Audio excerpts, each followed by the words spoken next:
Hello! Oh my god, I'm trying not to knock this camera off right.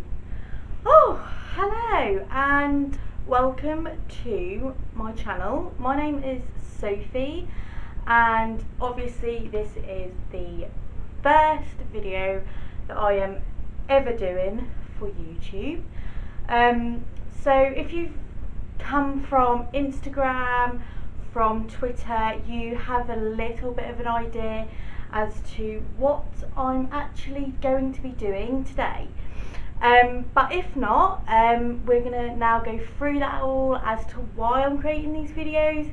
I am currently 20 years old, but when this goes out, I will have turned 21, so woo, yay, happy birthday me. So, as mentioned before, I said if you've come from my Instagram or from my Twitter, you're going to have a really good idea of, especially my Instagram, of what it is that I am wanting to get out of this. And basically, I have grown up around mental health illnesses. I have experienced mental health illnesses myself, some of which people won't know and they will find out in part 2 of these videos. I just want to say a big thank you to everyone on Instagram who has supported my decision to go ahead with this, and also who have participated in answering some of the questions that I've had for other people. It just really helped me have a better understanding of what it is that make people tick. And yeah, I just want to say a big thank you to you guys because you really encouraged me to start this. A big thank you to my family and my boyfriend. They have been so supportive of me, and honestly, I just am overwhelmed by the support, and just thank you overall. If you feel that you would be triggered, bring back flashbacks, or you may generally not want to hear or view anything in relation to mental health, suicide, suicide attempts, very difficult conversations that I'm going to be having with you guys, then I advise that you just stop watching now, because it's mostly what is going to be in my videos. I am not a professional. I've never had any mental health training. It's just my personal experiences. In hope from this video, I'm hoping that it will give people a bit of knowledge as to what it's like to live and deal with a mental health issue, and also what it's like to grow up living in a surrounding where a relative or someone has a mental health issue, which I've experienced both. So I feel that my advice shouldn't be taken professionally, but I feel that it's always nice to hear someone's story so that you don't feel alone. And a lot in the social media recently, I feel like people have come together, but only for a short amount of time for certain things, and not really looked at the whole picture as to why celebrities are killing themselves, not speaking out about it, and things like that. But I'm going to be making a whole other video in regards to, you know,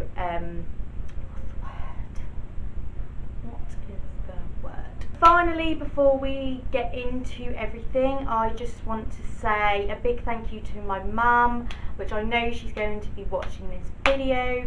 I love you to bits, and I hope that from my mum's experiences, it will make people feel a little less alone. Please subscribe. The subscribe button's down below, just give that a click. That would be, oh my god, that would be so great. I'm going to crack on with the video. So, and the reason that I'm sharing my mum's story is because it's not just about the people who have mental health issues, and I know some of you are going to be like, you can't say that, but you can, because it's not always about them.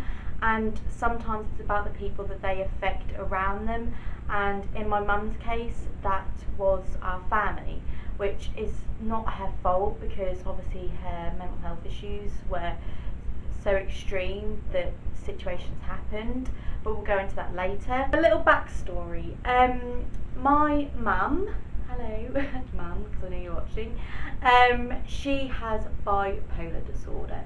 If you want to learn a little bit more about it, I will put maybe a link below just explaining maybe what bipolar disorder is, so people will have a better understanding of that. I'm first going to just start off with the first thing that I can remember from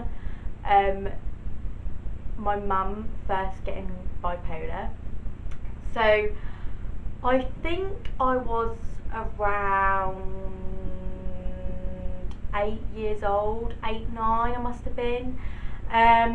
So this first experience that we had, it really just didn't click into my head because I was so young, and it was very different and strange and nothing that I have experienced my mum do before, which is why I think maybe it is something that maybe stuck in my head. There was a bit of an argument in the car between my mum and my brother's dad, who was my stepdad at the time, and when people argue it just gets a bit out of hand, and he was just like, get out of the car, I don't want to argue with you, with the kids in the car, whatever, blah, blah, blah. So we got home, my stepdad was just, like, oh, I can't believe she's done that, like, ruin. And the next thing I know, I don't know where she came from, but she came from, somewhere, and she ran into the bathroom, she picked this glass thing up, but I can't even remember what it was.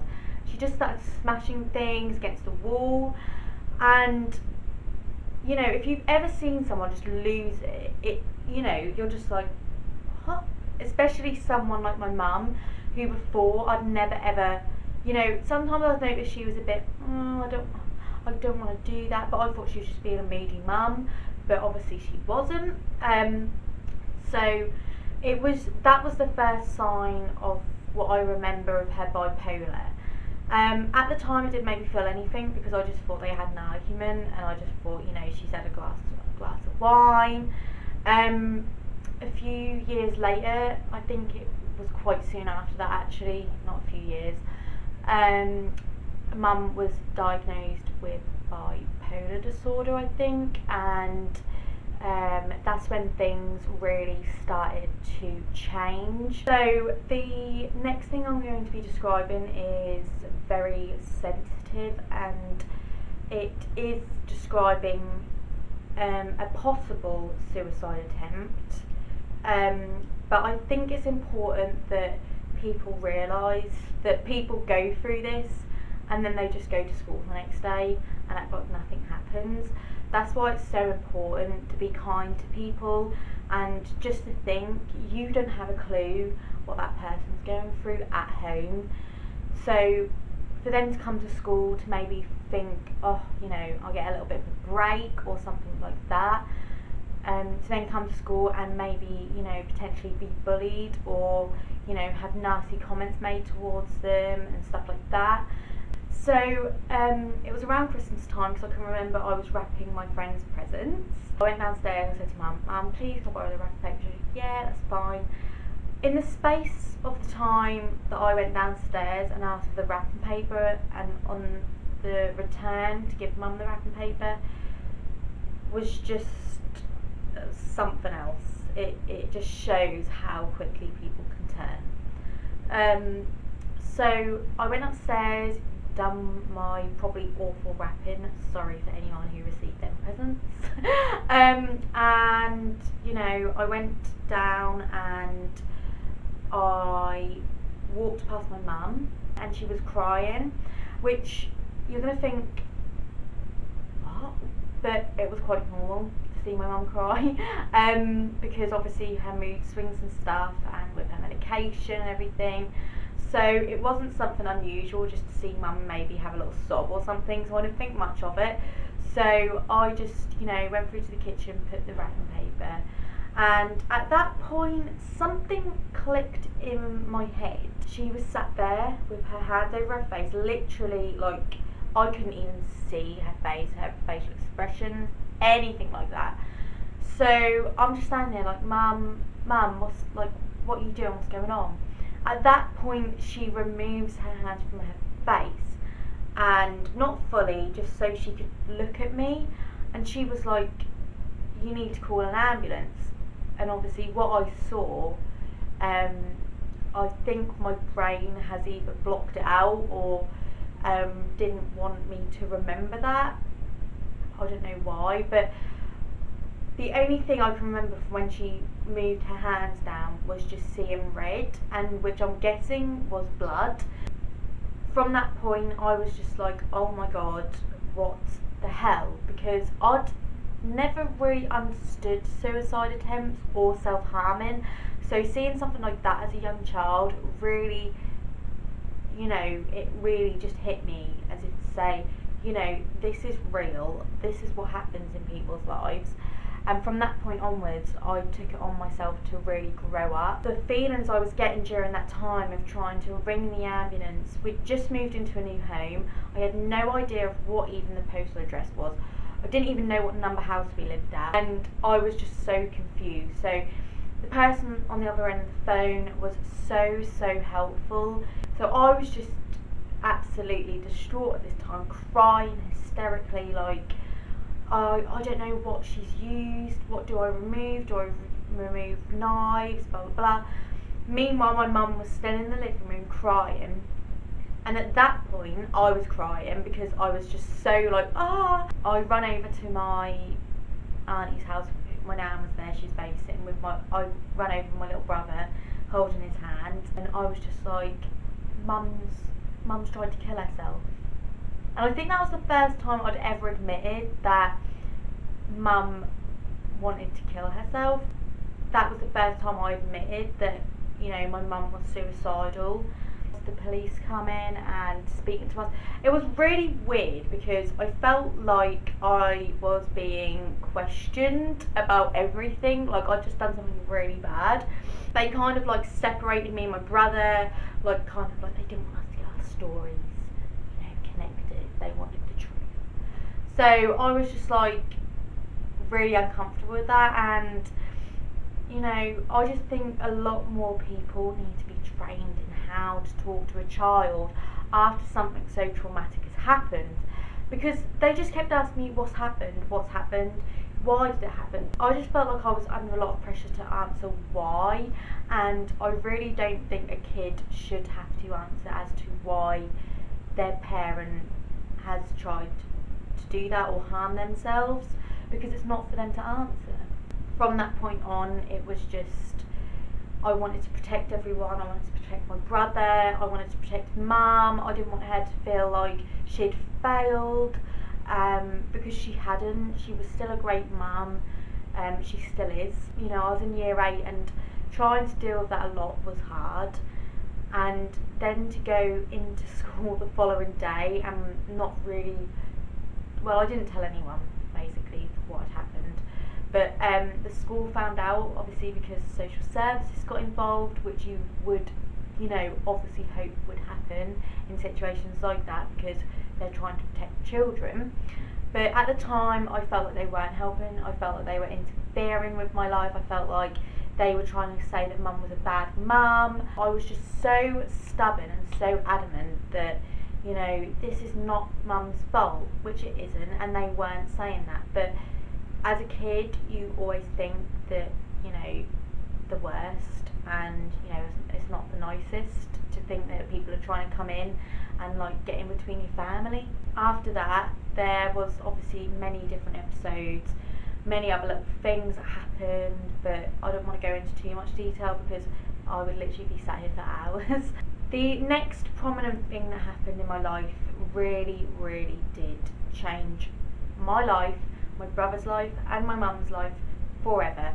From this day, nothing was the same. I don't think mum realised that would happen, but when you're in such a bad mindset, you really do understand how someone can feel that low and that under pressure from mental health issues it's just shocking really what it can do. So me and my friend, I loved exercise, still do.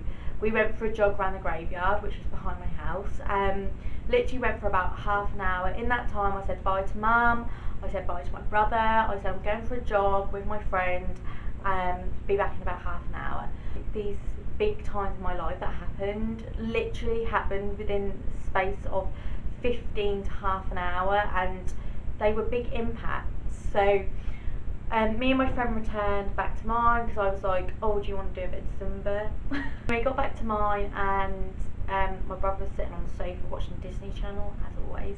My mum was sitting on the kitchen floor rocking back and forth. Now, as a teenager, and for you to walk in with your friend to see that, it is embarrassing. And I am not afraid to say that, because I think some people are going to be like, how can you say that's embarrassing, that's like really harsh and blah blah blah. But we're being honest here, I was embarrassed because no one really understood about mental health when my mum had bipolar. So I was embarrassed to try and explain everything to everyone, because not everyone will understand, and still people don't understand. I obviously got my friend out, walked in, I said to mum, like, what the hell are you doing? She was just like, I've called them. And I'm like, what? I'm thinking, oh my god, she's going on a crazy one again. I'm just thinking, I'm going to make my brother some chicken nuggets and chips because I'm hungry too. So I put his dinner in the oven. When I put my stuff in the oven, mum was like, you need to pack your stuff. And I'm like, really? She's still going on about these people? It didn't actually click in my head that she meant social services, and within the next 10 minutes there was a knock at the door, and mum went, I've called social services because I can't cope anymore. To hear something like that from your mum is really heartbreaking. But at the time, I didn't understand mental health issues fully myself because I've not experienced it. But in time to come, I really did understand why she done that and why she felt that she needed to. But at that time, you know, I'm not gonna lie, I just thought, you know, I can't believe you've done this.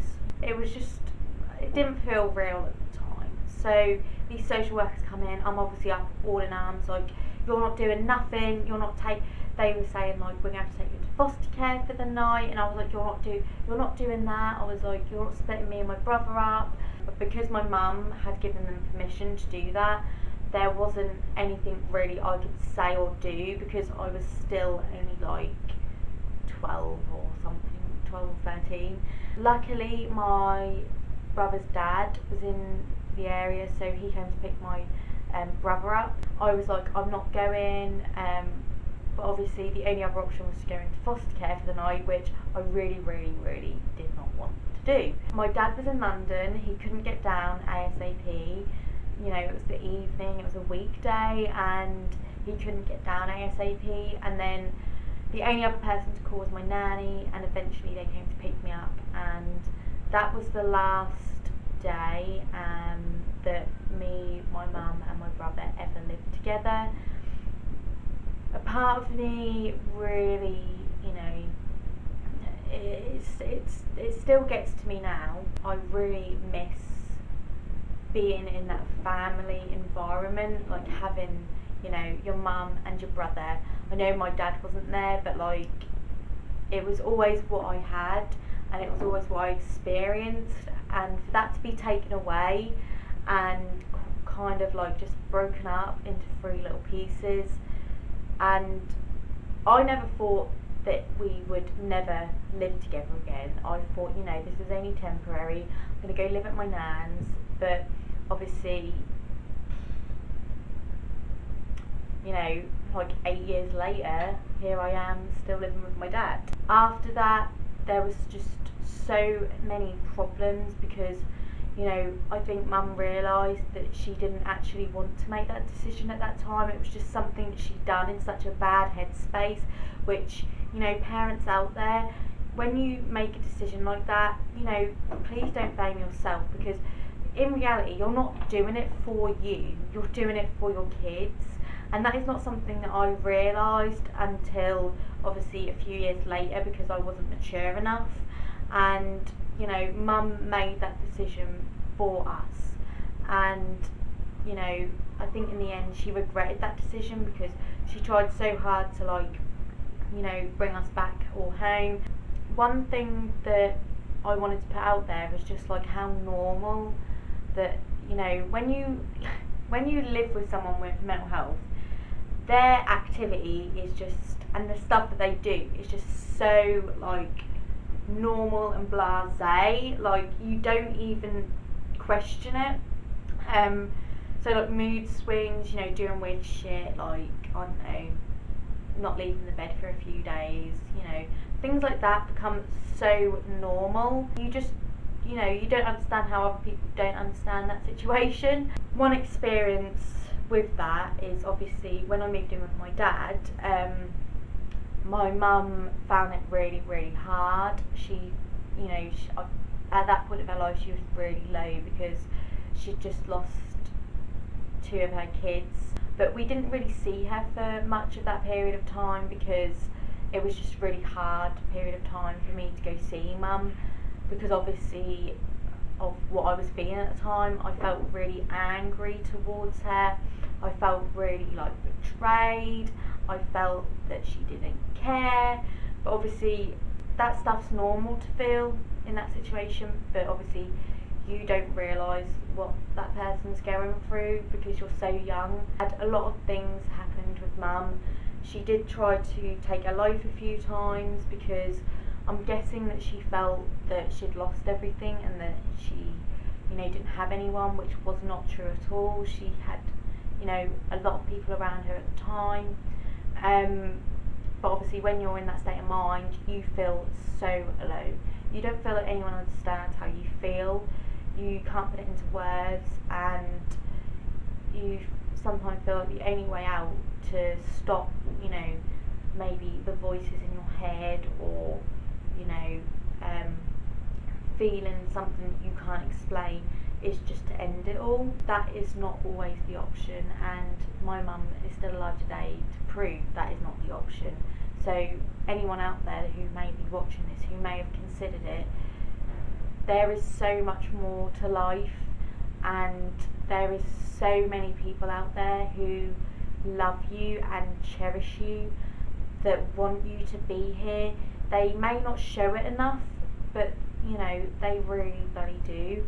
I think that is one main reason from this story, is just take from my mum. You know, she tried so many times to end her life, but she never did, and it worked out for the better, because she's still here.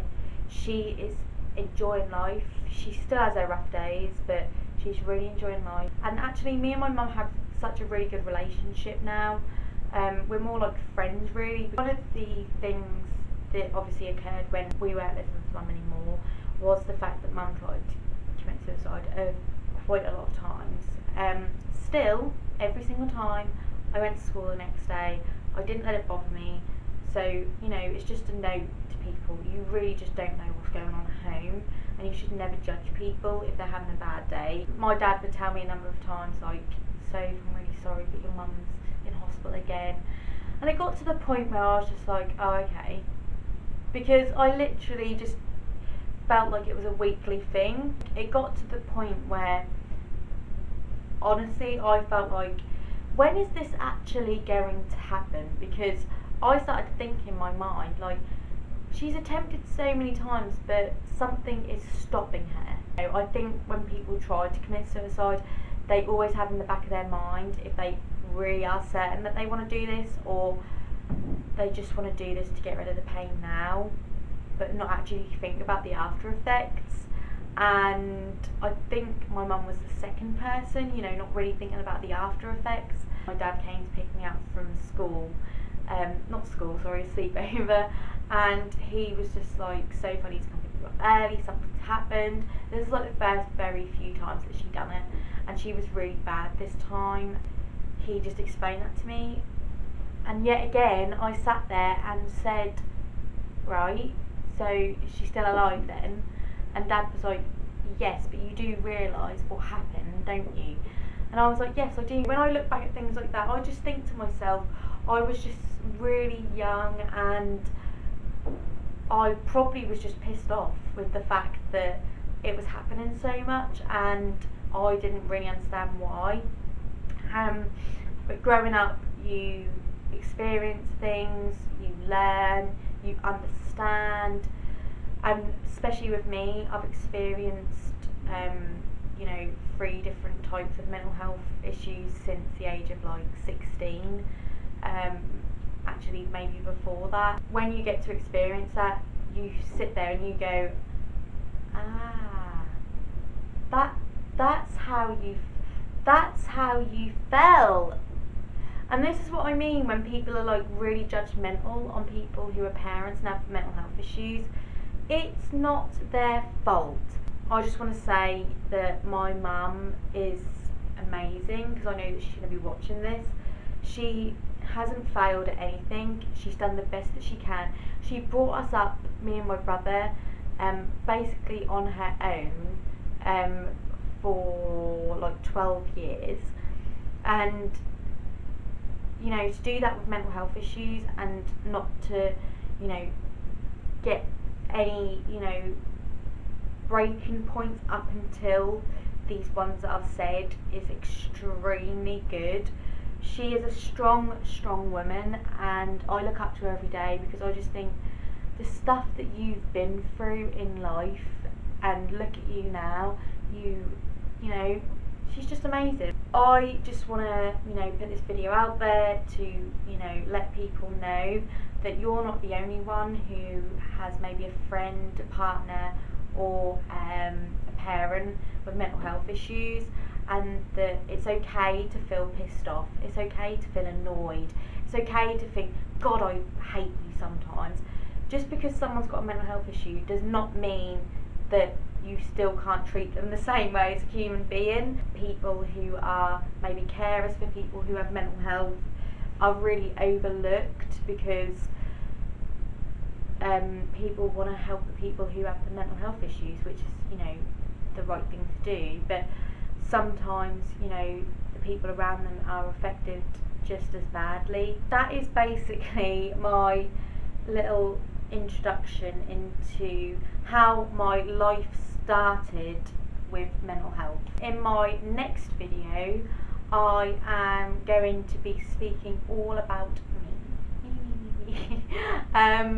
I'm so scared about doing that video, because I'm thinking, oh my god, people are going to find out so much shit.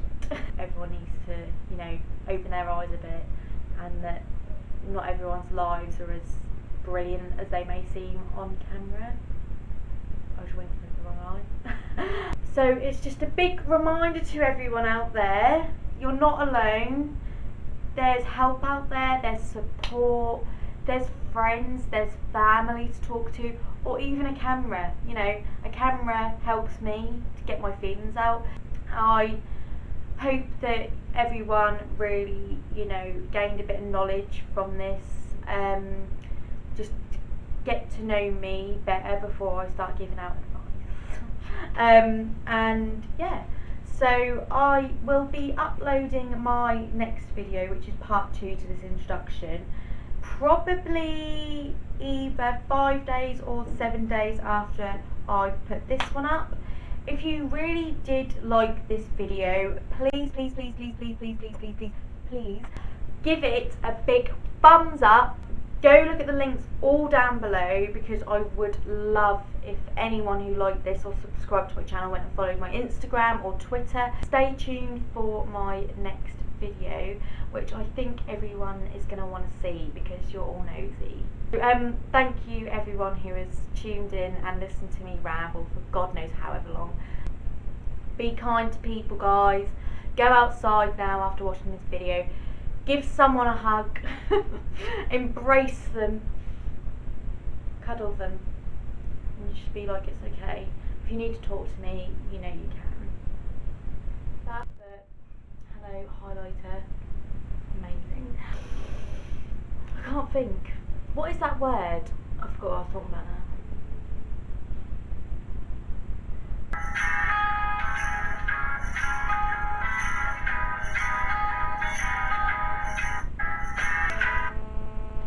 My dad's fucking Nokia is under my bed.